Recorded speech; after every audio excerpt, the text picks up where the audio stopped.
Ayan, meron tayong mango. Bili ni Mother. Binilhan ako ng mango. Kasi alam niya, paborito ko tong mangga na to. So, binilhan niya ako ng isa. Napakalaking mangga.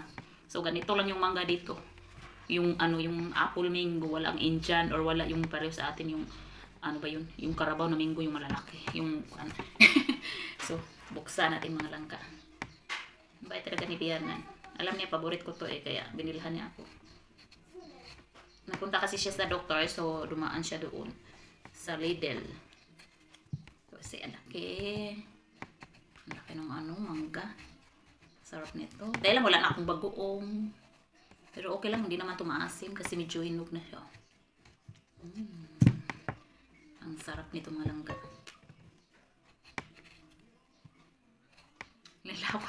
Naglaway na ako ba? Ayan. So, ang oras dito sa amin ay 2:30 na PM. Kararating lang niya. Galing sa doktor. Pa-schedule siya. May check-up siya sa Monday. So, nilutuan ko siya ng pagkain niya na walang asin. Inawan ko siya ng salad. Ayaw walang asin. Walang timpla siya na hindi siya naglalagay ng asin sa pagkain niya.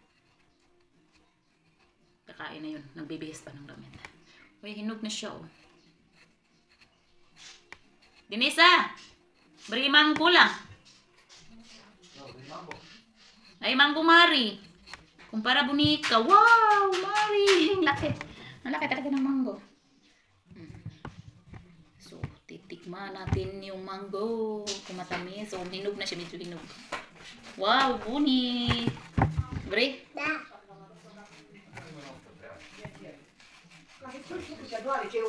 Ayan. Stay. Wala, yung mana mo. Si Mana. Paspala mo ng kulo. Ay, paspala kulo. Paspala kulo. Okay.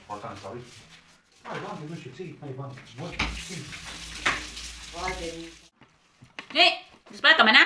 Saspara. Lami isang mangga. Ang sarap. Maasim-asim na medyo matamis.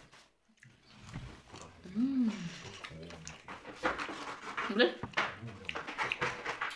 Hindi na kaya masaktaw sa asin o lubo. Ang tamis.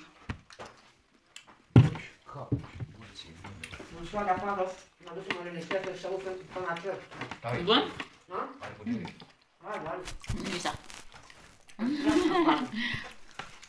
Ang tamanggara. Nu s-a dat numai la casă.